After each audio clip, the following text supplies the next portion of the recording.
네, 안녕하세요. 은행다니는 우빈아빠입니다. 저는 시중은행에서 대출 업무와 외환 업무를 담당하고 있는 동네 어디 가도 있는 시중은행 흔한 직원이고요. 담보 능력이나 신용 능력이 부족한 일반인 분들에게 대출의 기술과 같은 금융 컨텐츠나 중고 BMW 고차 타기 영상을 올리고 있는 유튜버입니다. 자, 오늘은 지난 시간에 이어서 마이너스 통장에 대한 이야기를 해드릴 거고요. 마이너스 통장의 기승전결 시리즈 중에서 오늘은 승에 해당하는 마이너스 통장 현명하게 쓰는 법이라는 내용으로 몇 가지 말씀드리겠습니다. 저번에도 말씀드렸지만 저 또한 마이너스 통장을 만들고 10년째 이자 내는 마당에 다른 사람에게 마이너스 통장 현명하게 쓰는 방법이라는 영상으로 이러쿵저러쿵 얘기를 할 수 있겠냐마는 저도 은행에서 들은 풍월이 있어서 듣는 이에 따라서는 어떤 분들에게는 도움이 될 수도 있겠다라는 생각이 들어서 영상으로 만들어 봤고요. 오늘도 지체 없이 시작해 보도록 하겠습니다. 마이너스 통장 현명하게 쓰는 방법 첫 번째, 마이너스 통장을 주거래 통장으로 쓰시면 안 됩니다.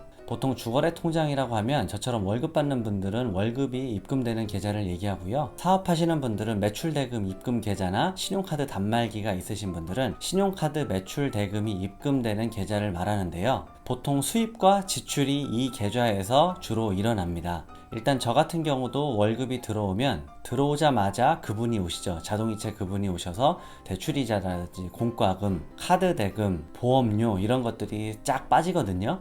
근데 이 주거래 통장으로 마이너스 통장을 같이 쓰시는 분들이 있습니다. 아니 생각보다 많습니다.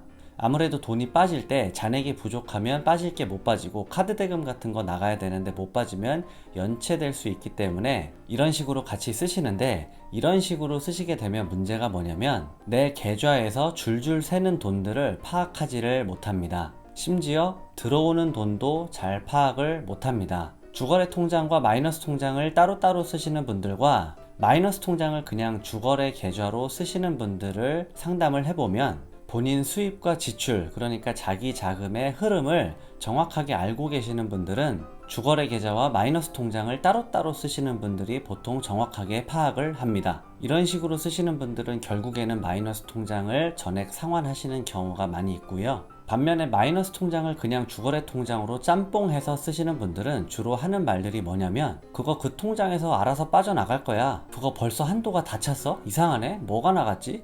이런 말들을 많이 하십니다. 그리고 이런 분들은 본인이 쓰고 있는 마이너스 통장의 대출 금리를 잘 모르시는 경우가 많고요. 은행에서 마이너스 통장 1년씩 연장할 때 은행에서 강제로 한도를 조금씩 줄이지 않으면 정말로 갚기가 어려운 분들이 많습니다. 자, 여러분, 마이너스 통장은 우리가 비상금 통장이라고도 많이 부르잖아요.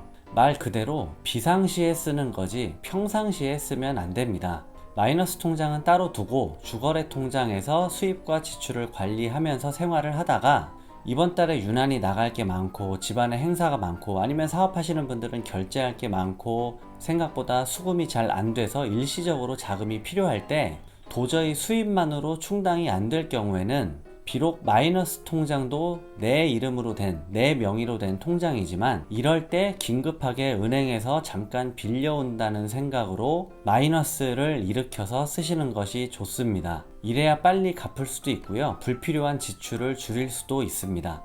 혹시 여러분들 중에 제 얘기를 듣고 그럼 이제서라도 주거래 통장과 마이너스 통장을 따로 분리해서 쓰셔야겠다라고 생각하시는 분들 중에서 그럼 마이너스 통장을 해지하고 다시 만들어야 되나? 라고 생각하실 수 있는 분들이 계실 텐데요. 전혀 그렇지 않고요. 마이너스 통장 쓰시는 거 말고 다른 통장이 있으시잖아요.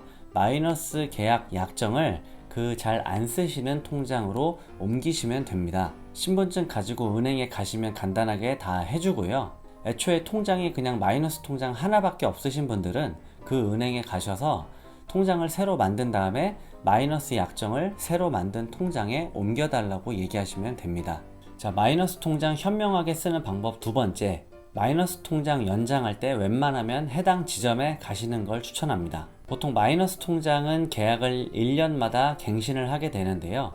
1년마다 연장을 합니다. 보통 이때 어디서 연락이 오냐면 여러분들이 마이너스 통장을 만드신 은행 지점에서 대출 업무를 담당하는 저 같은 은행 직원에게 보통 연락이 옵니다.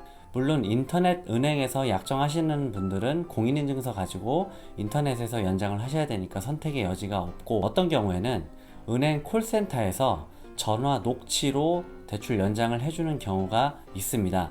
이 경우를 제외하고는 대부분 해당 은행 지점 아니면 해당 은행에 방문을 하셔서 연장 서류에 사인을 하시고 연장을 하시게 되는데요. 저희가 고객분들한테 전화를 해서 서류 쓰러 잠깐 오시라고 하면 많이 물어보시는 질문이 꼭 그 지점에 가야 되나요? 라고 많이 물어보십니다. 물론 다른 지점에, 가까운 지점에 가셔서 대출 연장 서류를 작성을 하셔도 되긴 됩니다. 그런데 그 대출 관리하고 있는 지점이 그렇게 멀지 않은 경우에는 저는 웬만하면 그 해당 지점에 가시는 게 조금 좋다고 생각을 하는데요. 왜냐면 마이너스 통장을 여러분들이 만든 이후에 마이너스 통장의 대출 금리를 조정할 수 있는 시기가 바로 대출 연장하는 시기입니다. 제가 지난 시간에 마이너스 통장 처음 만들 때 별거 아닌데 금리 우대 요건을 맞추면 금리를 낮출 수 있는 방법이 있으니까 담당 직원과 상의를 해보시는 게 좋을 것 같습니다 라고 말씀을 드렸었잖아요. 대출 연장할 때도 똑같습니다. 충족하는 게 별로 어렵지 않은데 금리 우대 받을 수 있는 게 0.5% 정도, 그 이상을 받을 수도 있거든요. 그럼 내가 어떤 항목을 우대를 받을 수 있는지 여러분들한테 전화를 한 그 지점에 여러분들 대출 담당 직원과 상의를 해보는 게 중요한데, 다른 지점으로 가시게 되면 사실 그 다른 지점의 직원은 여러분들의 업무를 잘 모릅니다. 대출 양식만, 서류만 받아서 여러분들이 담당하고 있는 그 직원에게 보내주는 역할밖에 할 수가 없기 때문에 이런 충분한 상담이 사실은 어렵습니다. 이러한 이유가 하나 있고요. 그리고 이거는 저도 다른 은행의 마이너스 통장을 수년간 쓰면서 제가 들었던 느낌이고 들었던 생각인데, 그냥 그 대출 담당 직원한테 금리를 좀 내려달라고 요구를 할 수가 있습니다. 물론 이건 거래 실적에 따라서, 소득에 따라서, 신용 등급에 따라서 케이스 바이 케이스이기 때문에 아무리 얘기를 해도 안 되는 경우가 분명히 있고요. 제가 다른 은행의 마이너스 통장 연장을 할 때 경험을 보면 아무래도 한 번이라도 직접 보고 금리를 좀 낮춰달라고 한 번이라도 더 얘기를 하는 분들에게 더 싸게 금리가 산출되는 경향이 있는 것 같기는 합니다. 자, 마이너스 통장 현명하게 쓰는 방법 세 번째, 금리 인하 요구권을 잘 알아두자입니다. 금리 인하 요구권은 처음 대출 약정할 때 비교해서 신용 상태의 개선 등 은행에서 정한 요건에 해당하는 분이 은행이 정하는 절차에 따라서 금리 인하를 요구할 수 있는 권리를 말합니다. 보통 연소득의 변동, 연소득이 올라야겠죠. 동일한 직장 내에서 직위가 변동했다든지, 대리가 과장이 됐다든지, 과장이 차장이 됐다든지 이런 식으로요.